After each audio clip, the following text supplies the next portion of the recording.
विभिन्न प्रकार के एसी परिपथ को पढ़ेंगे। पहला हम पढ़ेंगे यदि एसी परिपथ में आपका विशुद्ध प्रतिरोध R करेक्ट हो तो उस स्थिति में हमारा यह डायग्राम बनेगा सर्किट इस प्रकार। ये हमारा प्रतिरोध R है, ठीक है। इस परिपथ में वोल्टता का मान V = V0 sin omega t ये होगा। मान के चलिए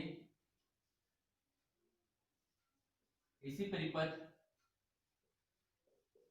में R प्रतिरोध से धारा I प्रवाहित हो तो ओम के नियम से होगा I = V/R। V का मान यहां से रखेंगे, हमको मिलेगा V0 sin omega t upon R। और हम जानते हैं एसी परिपथ में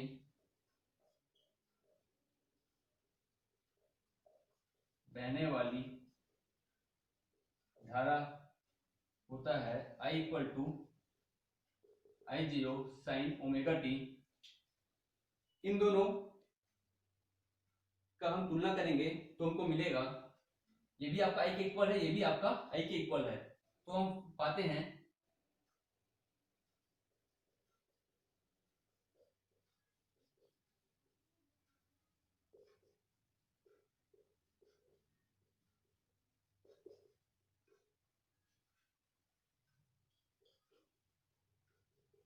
I0 = V0 अपॉन R हमको मिलेगा। और यहां पर से हमारा R = V0 अपॉन I0 हमको प्राप्त होगा। ये हमारा R जो है आपस परिपथ का प्रतिरोध है जिसका वैल्यू V0 अपॉन I0 है के बराबर है। हम देखते हैं इस V का वैल्यू जो V0 sin omega t, I का value I0 sin omega t, दोनों की यदि हम तुलना करें तो हम पाते हैं कि इसी परिपथ में ठीक है वोल्टता और धारा का मान प्रत्यवर्ती वोल्टता और प्रत्यवर्ती धारा का मान समानकलन है।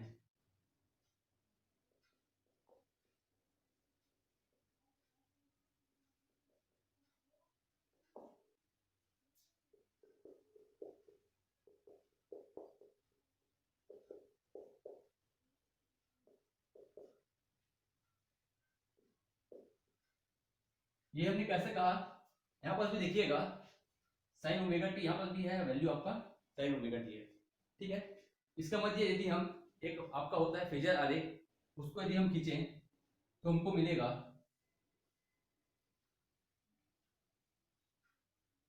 ये है x एक्सिस, ये है आपका y एक्सिस। यहां पर ठीक है ये हमारा होगा v और ये हमारा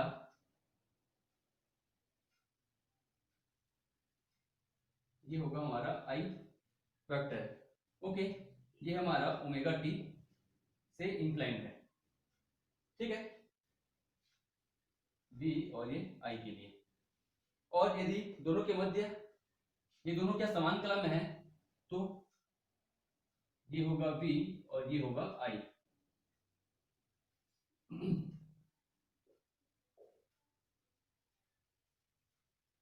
ओके, ये हो गया कलांतर के लिए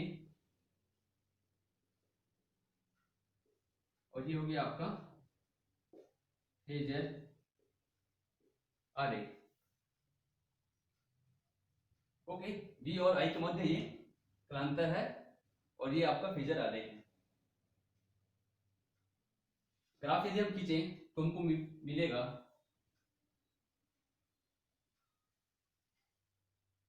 ये आपका AC वोल्टता और ये हमारा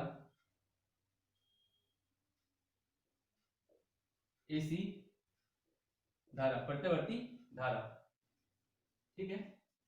ये हमारा समय के अकॉर्डिंग है, ये हमारा v0 और ये हमारा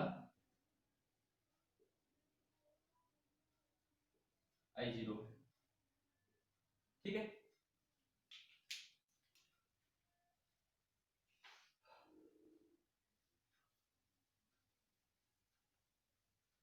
अब यदि इस इसी परिपथ में हम शुद्ध प्रतिरोध की जगह शुद्ध संधारित्र लें तो हम कहेंगे कि इस परिपथ में शुद्ध संधारित्र पर वोल्टता का मान जो है आपका v v0 sin omega t है। और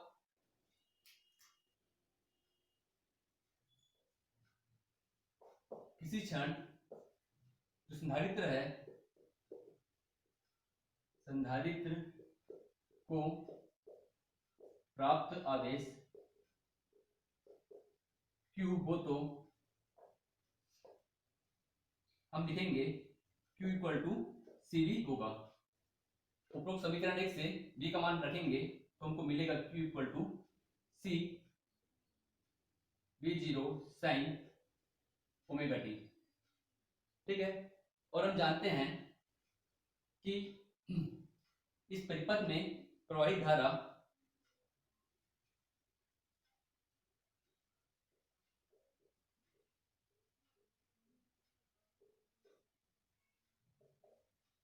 I इक्वल टू ये होगा dq बाई dt। तो I का मान हमको प्राप्त होगा I इक्वल टू, यहाँ पास Q का वैल्यू मैं रख देता हूं, हमको मिलेगा Q का वैल्यू पूरा ये है C V0 sin omega t upon dt। C और V0 बाहर निकाल लेंगे, हमको मिलेगा d upon dt sin omega t।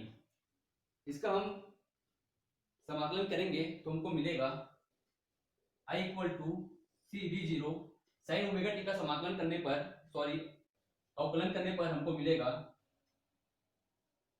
cos omega t, और इस ओमेगा का जब हम अवकलन करेंगे तो हमको मिलेगा ओमेगा, ठीक है। आपका होता है d by D T sine omega t equal to cos omega t और ओमेगा, ये हमको वैल्यू प्राप्त होता है। यहां से ओमेगा को मैं बाहर निकाल लूंगा, I इक्वल टू हमको मिलेगा C V naught omega cos omega t। इस ओमेगा t को हम I equal to C V0 omega sine pi by 2 plus omega t भी लिख सकते हैं। ये हम इसको हमने क्लास 10 में पढ़ा था। ये होता है आपका cos theta equal to sine pi by 2 plus theta के इक्वल होता है, ओके। यह आपका 11th में है कि अब ये पूरा मैथ्स का टॉपिक आ जाएगा। आप ये समझिए कि cos थीटा का वैल्यू इस पाई बाई 2 प्लस थीटा के इक्वल होता है, ठीक है।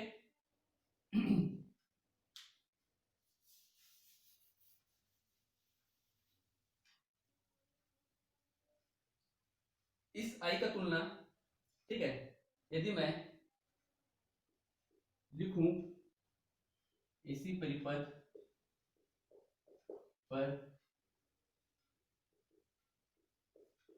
प्रवाहित धारा, हम जानते क्या होता है I equal to I0 sine omega t होता है।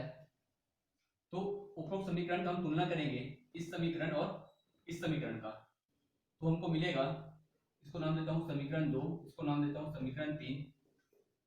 समीकरण 2 एवं 3 से मैं लिख सकता हूं इस I0 की जगह, और ये, ठीक है, ये दोनों का यदि मैं तुलना करता हूं तो मुझे प्राप्त होगा I0 equal to C V0 omega, और यही पास इसको मैं लिख सकता हूं I0 upon V0 equal to C V. ठीक है, हमारा ओम का नियम होता है V equal to I R के इक्वल होता है। यदि मैं I का वैल्यू निकालना चाहूं तो ये होगा मेरा I equal to V by are.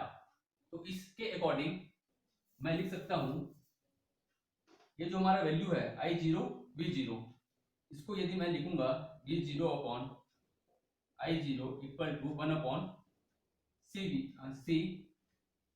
Omega, और ये हमारा एक्स सी के इक्वल होता है 1 अपॉन सी ओमेगा।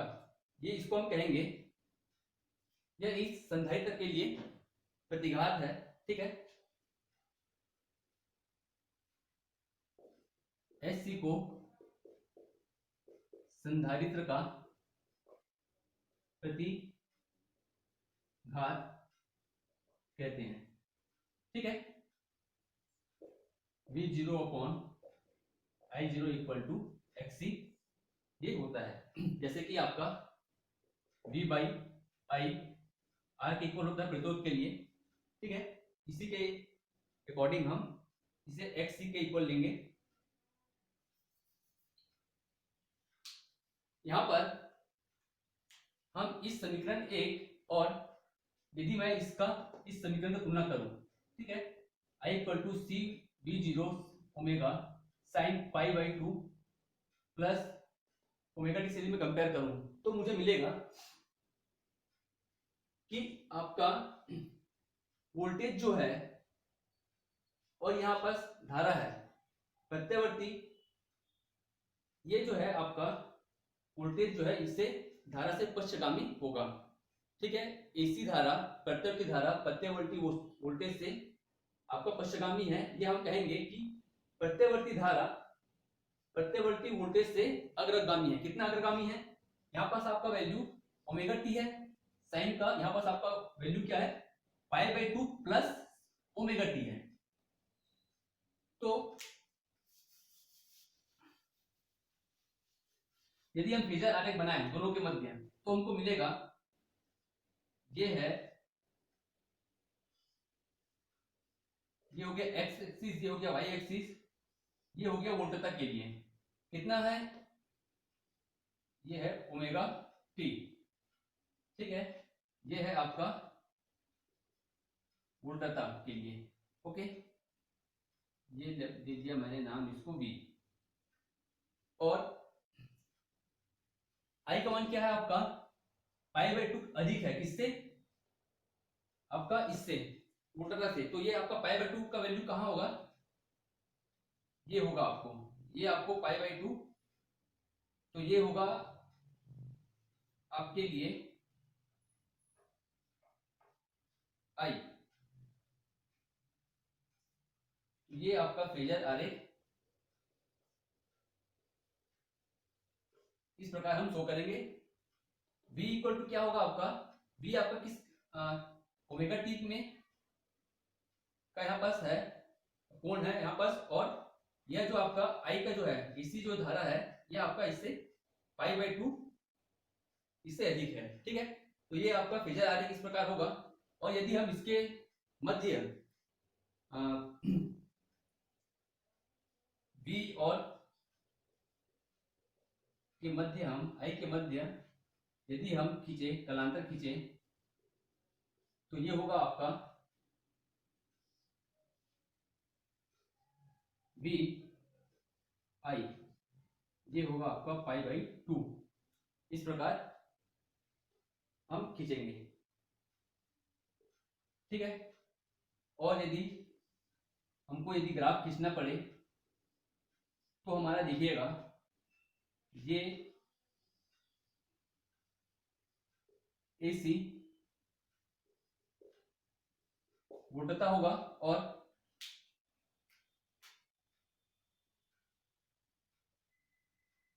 ये आपका सॉरी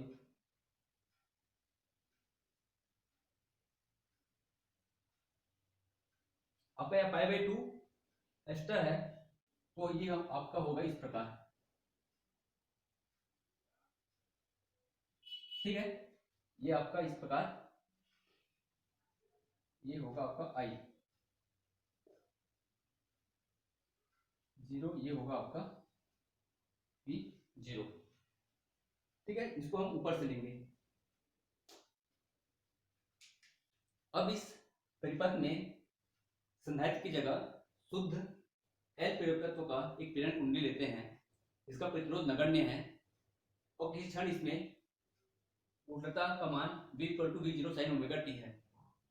तो हम कहेंगे यदि इस परिपथ में मैं धारा प्रवाहित करते हैं I, तो I धारा प्रवाहित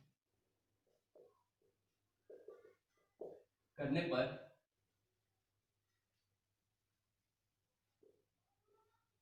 कुंडली में उत्पन्न प्रेरित विद्युत वाहक बल EMF का वैल्यू जो होगा आपका -L di/dt के इक्वल होगा। di/dt समय के सापेक्ष धारा में परिवर्तन की दर को शो करता है। ठीक है, यहाँ पर हम लिखेंगे किरचॉफ के लूप नियम से V - L di/dt equal to होगा 0 के, जहां पर V = L di/dt के होगा।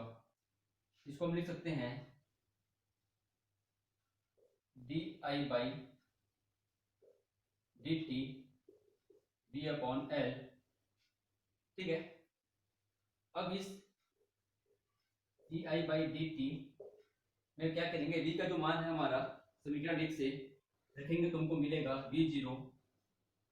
आपको दिख रहा है कि नहीं, इसी को यहाँ लिख देता हूँ di/dt equal to V0 sin omega t बटा L।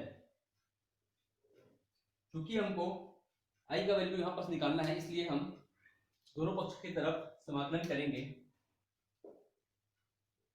t के सापेक्ष समाकलन करने पर हमको मिलेगा इसका di/dt का समाकलन करने पर प्राप्त होगा I। इसका हम समाकलन करेंगे V0/L sin ओमेगा t, ये होगा dt। I इक्वल टू इस वैल्यू को बाहर निकाल लेंगे, V0/L समाकलन करेंगे sin ओमेगा t dt का। इसका समाकलन प्राप्त होगा हमको I equal to V0L minus cos omega t, और इस ओमेगा का फिर से समाकलन करने पर हमको प्राप्त होगा ओमेगा। ओके, ये हमको माइनस में प्राप्त होगा cos, क्योंकि sin ओमेगा t dt का समाकलन होता है माइनस cos ओमेगा t, और इस ओमेगा का फिर समाकलन करने पर प्राप्त होगा हमको ओमेगा। ठीक है, ये आपका समाकलन का फॉर्मूला है जो यहाँ पर मैंने लगाया है। ठीक है, यहाँ पर I इक्वल टू होगा minus V0L cos omega t, यहाँ पर ओमेगा। इस cos ओमेगा t को हम I equal to minus V0L omega sine π/2 minus omega t भी लिख सकते हैं। यह एक मैथमेटिकल टर्म है, हम पढ़े हैं cos थीटा, cos का पूरक होता है साइन, वैसे ही थीटा का पूरक होता है आपका एंटी माइनस थीटा। तो cos का पूरक यहाँ पर साइन हुआ और ओमेगा टी का पूरक π/2 माइनस ओमेगा टी हुआ। ठीक है, यहाँ पर एक और फॉर्मूला भी है, जैसे कि माइनस साइन थीटा, यह आपका जो होता है वैल्यू, ये होता है साइन माइनस थीटा के इक्वल भी होता है। तो यहाँ पास हम लिख सकते हैं I इक्वल टू, यह फॉर्मूला याद रखिएगा, ठीक है। यहाँ पास हम रखते हैं I equal to V0 upon L omega, यहाँ पास लिखेंगे साइन, माइनस को यदि अंदर ले जाएंगे तो होगा omega T minus pi by 2, ठीक है। अब हम लिखेंगे इसी परिपथ में प्रवाहित धारा I इक्वल टू होता है I0 साइन ओमेगा टी, इसे नाम देंगे समीकरण 2, और इस का जो वैल्यू है I का और इसका उपरोक्त समीकरण का हम तुलना करेंगे। समीकरण 2 एवं 3 की तुलना से हमको प्राप्त होगा I0 equal to V0 L omega, V0 L omega प्राप्त होगा, जिसमें कि V0 upon I0 equal to हमको L ओमेगा प्राप्त होगा। और हमने पहले ही देखा है, इससे पहले हमने संधारित्र प्रतिघात के बारे में पढ़ा था, इसका तुलना यदि हम V upon I equal to, ये हमारा R की वैल्यू, ये हमारा ओम के नियम से हमने यह जानते हैं, तो इसको हम लिख सकते हैं V0 I0 equal to V0 I0 equal to XL, जहां पास XL आपका प्रेरकीय प्रतिघात का वैल्यू है, ठीक है, जो कि XL किसके बराबर है, आपका ओमेगा L के बराबर है, equal to XL omega L के बराबर है, जो कि आपको V0 अपॉन I0 के बराबर है।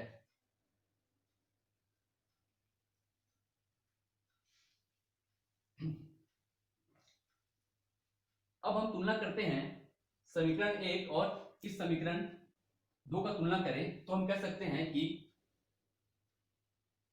आपका AC मतलब प्रत्यावर्ती वोल्टेज जो है, वोल्टता जो है, प्रत्यावर्ती या AC वोल्टता, AC धारा से यह आपका यहां पर जो I का वैल्यू है, ये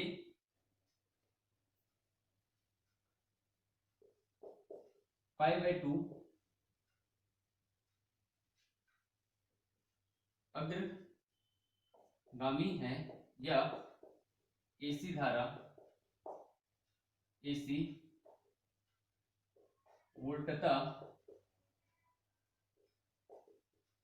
से पाई बाई 2 रेडियन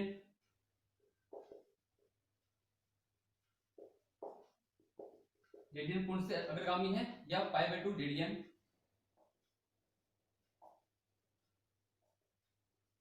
कोण से पक्षगामी है, ठीक है।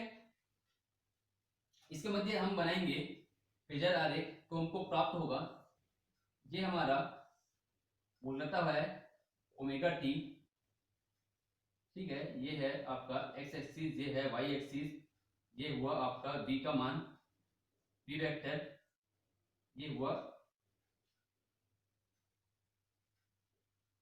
वोल्टता के लिए। बस ये हमारा I का मान हमको प्राप्त होगा, या इससे क्या है आपका पाई बाई 2 पश्चगामी है, तो ये आएगा हमारा इस प्रकार I का वैल्यू, ठीक है, पाई बाई 2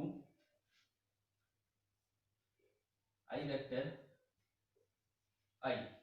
दूसरा हमारा फेजर आरेख जो बनेगा वह आपका दोनों के मध्य V और I के मध्य 90 एंगल या पाई बाई 2 का बनेगा, ठीक है। तीसरा हम देखेंगे इस के लिए आपका V,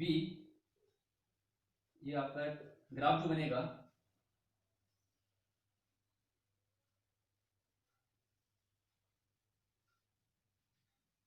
और